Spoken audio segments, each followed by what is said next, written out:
Well, welcome everybody. Day 21 of the Democrat shutdown. It's now 3 weeks since the Democrats have decided to close the entire federal government. I mentioned yesterday when we were gathered that this is now the longest full shutdown in American history. And yet again, Senate Democrats voted for the 11th time, 12 times overall, when you count House and Senate Democrats, to prolong the pain and keep the government closed. So we want to talk very briefly with you this morning about what that means, and then we're going to give you a little update on the Epstein matter. So far, this is what it means. So far, what this shutdown has caused to the economy and to the people of this country is really unconscionable. The U.S. economy has now lost hundreds of billions of dollars. We have federal workers who are desperate for pay and uncertain when they will get their next paycheck. You got families wondering if they'll go without food assistance next month because many people rely upon that.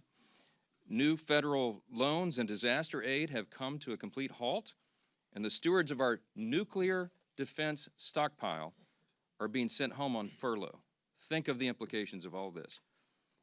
All of it hurts the economy, it hurts our national security, and it hurts the American people, and the Democrats seem not to care. I was watching Republican Senate Majority Whip Barrasso this morning on an interview, and he said it, I think, very succinctly. He said the Democrats are practicing the politics of pain. I'm not sure I could say that any better. That's exactly what it is. And you think of what's happening right now. Think of what they have demanded in exchange as a ransom, the hostage they've taken to reopen the government. They're demanding taxpayer-funded health benefits be restored to illegal aliens. They're demanding that we spend billions of dollars overseas for ridiculous programs that the American people do not support. They want to claw back the $50 billion that we just got signed into law on July 4th to support our rural hospitals and all sorts of other crazy things. They're demanding taxpayer-funded health benefits for illegal aliens instead of agreeing to pay our men and women in uniform and provide vital health services and all the things that our most vulnerable Americans depend upon. It is unforgivable. And this is an indisputable fact. Everybody can see this, and everybody in this room knows what I'm about to say is true. Chuck Schumer and Hakeem Jeffries are terrified of their far left base in New York and around the country. So they have given in to their demands to shut down the government so that they themselves can get the left's approval and somehow salvage their political careers. That is the whole story in one sentence, okay? That's why Schumer said shamelessly that every day of the shutdown gets better for us. Who's the us? He's talking about he and Hakeem and the Democrats who are afraid of the far left base. So today I want to put a finer point on some of the very real consequences we're seeing and what they mean for Americans around the country. And I'll zoom in on some of these key Democrat states where the senators continue to dig their heels in and vote against opening the government. Yesterday from NBC News, here's the headline: air traffic control staffing issues cause flight delays across the country. The Secretary of Transportation said 53% of flight delays are now due to staffing issues, and usually that number is 5%. From Colorado, food banks face growing crises as shutdown impacts become a reality. That's the headline from Sky High News. What are Colorado's two Democrat senators doing? You've got Hickenlooper and Bennett. They have both now voted 11 times to keep the government closed. Virginia, here's the headline yesterday, KSL. Virginia employees fear shutdown's impact on veterans' medical care. And meanwhile, their two Democrat senators, Tim Kaine and Mark Warner, have voted repeatedly to put their thumb in the eye of those veterans, and they won't end this pain. From Hawaii, Hawaii News Now says, headline, government shutdown impacts telehealth for seniors in Hawaii. Seniors in Hawaii rely upon telehealth. Guess who's shutting it down? Their two Democrat senators, Brian Schatz and Mazie Hirono, voted again and again to keep the government closed and disrupt the health services for seniors in their own state. They've got a lot to answer to. From California, here's a headline, ABC 7 News. Alameda food banks step in to help TSA workers, families impacted by government shutdown. That is disgusting. And both of California's senators, Padilla and Schiff, have voted 11 times to block the pay of those TSA agents and their families, the paychecks they rely upon. From Illinois, WIFR, yesterday, federal courts in northern Illinois reduce operations due to government shutdown. The courts are reducing operations, and you've got Illinois Democrats Senators Duckworth and Durbin have voted to keep the government closed. We could do this all day long. That's a sample. Democrats used to care about the harm that shutdowns caused hardworking Americans, but now we can all see very clearly that was always based on politics and not principle, because they have thrown the principle out the window. And yesterday, there was an article from The Hill that laid bare that very fact. A Democrat senator was speaking anonymously and admitted, quote, people are going to get hammered if they vote for the House passed bill to reopen the government. The clean, nonpartisan CR, they're going to get hammered. Another insider said in that same story, quote, we would have enough votes to reopen the government if people were not terrified of getting the guillotine, okay? They mean it metaphorically, but in a political sense, that's exactly what they're concerned about. And think about the fact that we're just laying out here. These are simple facts. We come out here every morning and remind the American people of what's going on. Do not let them distract you from the facts. The American people would have an open government if Democrats were not terrified of their radical base. That is the headline. Every single one of you should write that. That's the ugly truth. The Democrats are not governing in good faith. They're covering their own tail. They're out here decrying the so-called forthcoming health care crisis, they say. It's the one that they themselves created. The Democrats created Obamacare. They're the ones that created a subsidy with an expiration date. They're the ones that did all of this. Republicans are trying to fix it.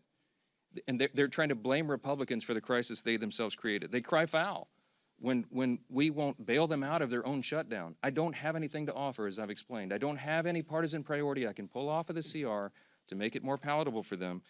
There's nothing to negotiate. They just have to do what they've always done in the past, that they did 13 times during the Biden administration, and they did as recently as March of this year, to open the government so that people can get their services and their paychecks. And they go before cameras incredibly, and they just lie to the American people over and over. It's a stunning thing to watch. It's time to stop the political games. The Democrats have got to stop this so that we can get back to the work here.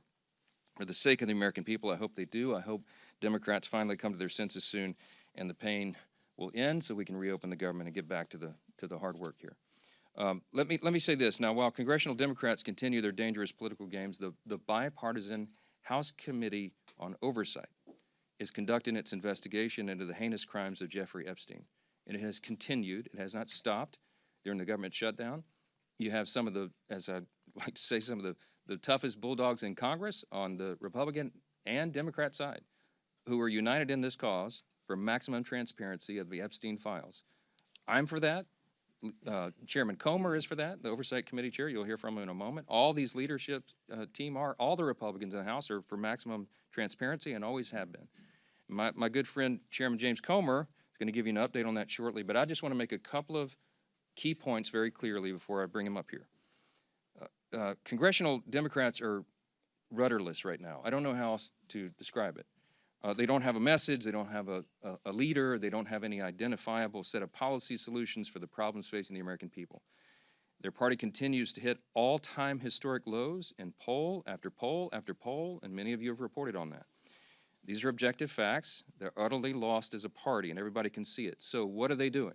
They see a shiny object, and they latch onto it. Democrats did not say one word about the Epstein files for the entire Biden presidency.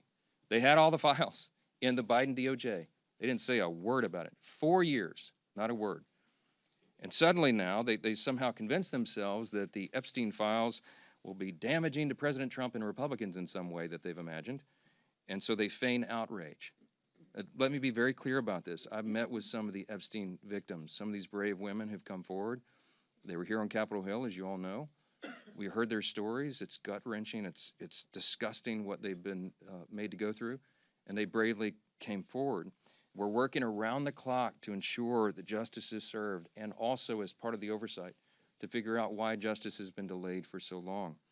All credible information we will ensure is released to the public, and we also, at the same time, are fulfilling our responsibility to protect the innocent victims.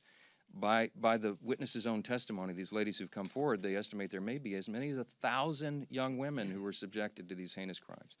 And many of them have chosen not to come forward and show their faces and reveal their names because it would compound the harm that they've already suffered. And so we want to protect those people. That's the sum total of all of this. That's our responsibility. And short of that, we want maximum transparency, and that is exactly what the American people are getting right now. That oversight investigation, they're working around the clock, and here's what the latest update, if you're not keeping track. They have now subpoenaed and released 43,000 pages of documents. They have subpoenaed and released DOJ and Epstein estate documents, with more to come. They've issued 11 deposition subpoenas, and they've released Bill Barr's deposition transcript. Just a few days ago, they released the transcript from the interview with Alexander Acosta. They requested and begun to receive suspicious activity reports from the Treasury Department, and the department is fully cooperating in that. And they published letters from Eric Holder, Merrick Garland, and James Comey stating they had no knowledge or information related to the committee's investigation. Those documents include the ones that were released on Friday of last week, okay? The Epstein estate documents include his personal phone logs, his travel logs, his financial records, the ledgers that many people have been wanting to see, and even his daily calendar. The investigation and continued document release is ongoing even as we speak. And let me say this clearly as well. The Bipartisan House Oversight Committee is already accomplishing what the discharge petition, that gambit, sought, and much more. The Epstein estate files that have been this new treasure trove, the third batch of information released right now, was not even included in the discharge petition. Didn't even think of it. And again, the investigation is bipartisan, it's nonstop, and it's far broader in scope than what is covered by the discharge petition, and has already yielded significant results. Unfortunately, some Democrats, and sadly even a couple of Republicans, have tried to make this a political issue.